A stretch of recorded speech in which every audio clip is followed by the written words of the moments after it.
It's an annual meeting that takes place. And look, it really goes back to the 1990s when all nations got together and signed a treaty on climate change that became known as the United Nations Framework Convention on Climate Change. It's the UN, so there has to be really long and convoluted acronyms involved, the UNFCCC.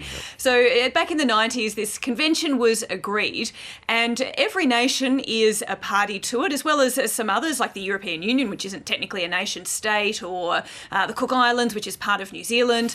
But these are all the countries, and these extras are all what's known as parties to the convention. So there's 197 of them, and they have an annual meeting every year about achieving this outcome of tackling climate change. So that annual meeting is called the Conference of Parties, COP. So that's where that acronym comes from, and this is the 26th year, so it's COP26. Now, our viewers, Mel, lead busy lives, raising families, work, whatever. There's a lot going on in their lives. Why should they care about what's going on?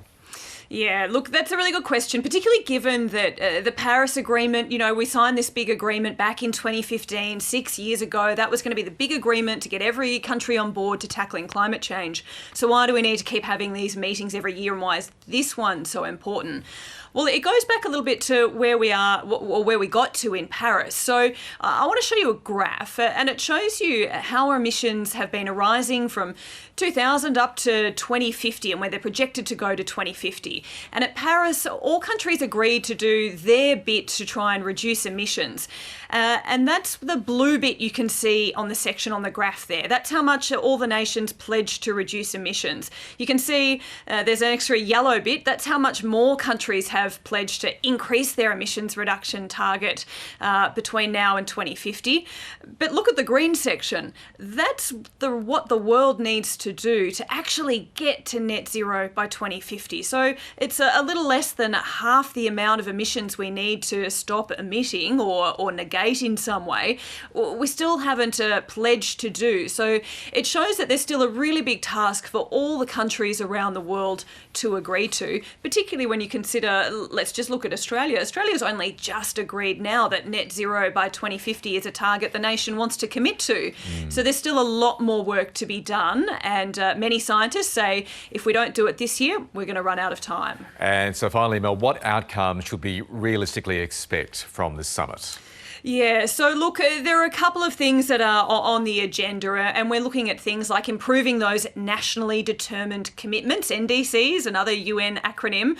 We're also looking at financing, so that's money from developed countries to help smaller developing countries to improve their emissions reduction as well, knowing they don't have the finances countries like Australia do.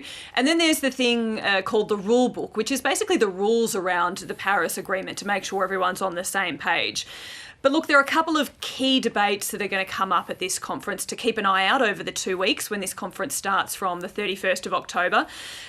The Paris Agreement, all countries agreed to limit global warming to below 2 degrees, preferably below 1.5 degrees.